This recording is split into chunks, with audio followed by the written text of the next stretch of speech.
Magandang umaga po sa inyong lahat. Magandang umaga po, Father. The other day, kung tayo po ay nakapagsimba, ang ebanghelyo natin ay tungkol sa pagpapadala ni Jesus sa kanyang 72 mga alagad na kanyang pinili upang manguna sa kanyang pupuntahang mga bayan at lungsod. At ang ebanghelyo naman ngayon ay continuation ng ebanghelyo na yon, na kung saan pagkatapos ng isugo sila sa pagbabalik nila kay Jesus, inireport nila ang mga nangyari sa kanilang misyon. At sa ebanghelyo, narinig natin kung paano ikwinento ng mga alagad na ito ang kanilang ginawang pagpapalayas ng demonyo, ang kanilang ginawang pagpapagaling sa mga may sakit. Papaano silang feeling nila na karapat-dapat din naman dahil they deserve yung kaligayahan at suporta na ginawa sa kanila ng Diyos ni Jesus. Feeling nila napaka mapagpala nila sa lahat ng ibang mga tao.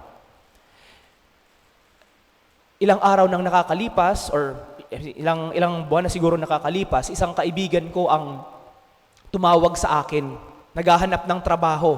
Hindi para sa kanya, kundi para sa kanyang pinsan na galing sa aming probinsya doon sa isang lugar kung saan ako na-assign nung ako ay seminarista pa lamang. Naghahanap siya ng trabaho para sa kanyang pinsan na first time pumunta ng Manila pagka-graduate. Tinanong ko siya na, ano ba ang natapos ng pinsan mo? 4-year course daw doon sa aming state university. At sabi ko sa kanya, bakit hindi mo siya ipasok sa kumpanya kung saan ka nagtatrabaho? Nagtatrabaho siya bilang HR sa Robinsons, Laguna. At ang sabi niya, hindi daw, ayaw daw ng kanyang pinsan dahil masyadong mabusisi at matrabaho sa computer.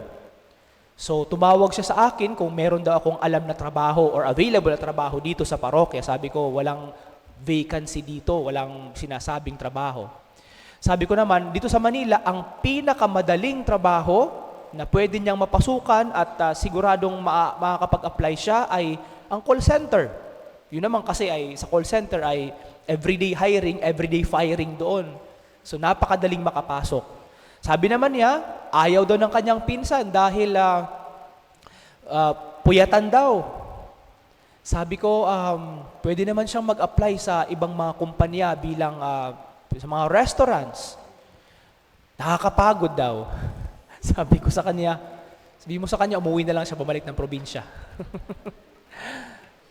Sabi ko, dito sa Maynila, kapag tinanggap ka sa isang trabaho, magpasalamat ka. Anong trabaho man yan? Dahil sa Maynila, sa dami ng mga taong nag-a-apply, kapag ikaw ay napili, magpasalamat ka.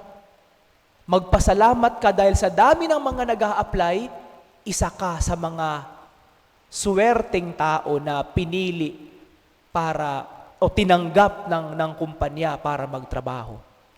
Yung mga alagad, tuwang-tuwa sila dahil nakapagpalaya sila ng demonyo, uminuman sila ng mga inumin na may lason, hindi sila nalalason.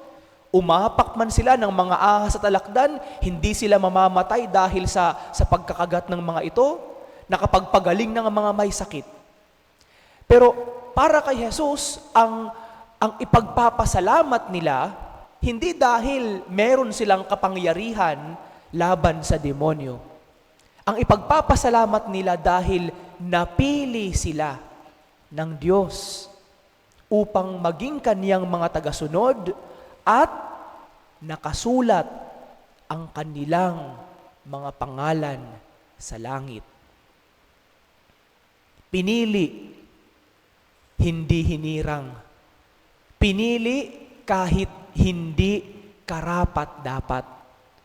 Yun ang nais ni Jesus na ituro sa kanyang mga alagad. Kung pwede naman sana na si Jesus, piliin niya yung mga Pariseo na hindi naman kumakalaban sa kanya. Piliin niya yung mga tao na mas matalino kaysa sa kanila. Pero kahit sila ay mga ordinaryong mga tao lamang, mga mangingisda ang iba sa kanila, mga public sinners ang iba sa kanila, rebelde ang iba sa kanila, pinili sila ng Diyos, hindi sa kanilang talino, hindi sa kanilang kakayahan, kundi dahil nakita ng Diyos sa kanila at ibinigay sa kanila ng Diyos ang Espiritu na gagabay sa kanila. Pinili tayo ng Diyos. Hindi tayo ang pumipili sa Kanya.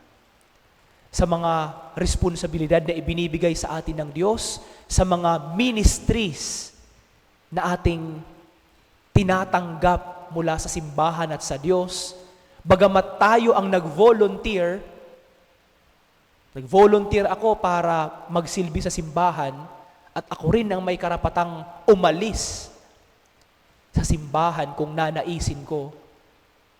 Pero ang pinagpapasalamat natin dahil pinili tayo ng Diyos. Hindi ikaw ang pumili sa Kanya.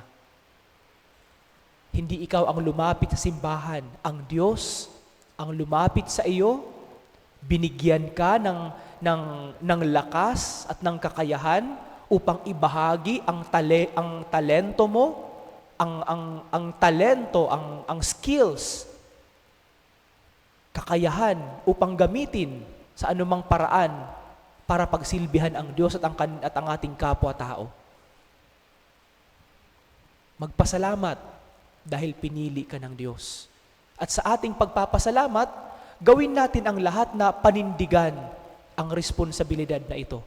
At tulad nga ng pagninilay na sinabi ko kahapon during ng ating holy hour, pinili tayo ng Diyos upang pagsilbihan siya at ang kanyang simbahan.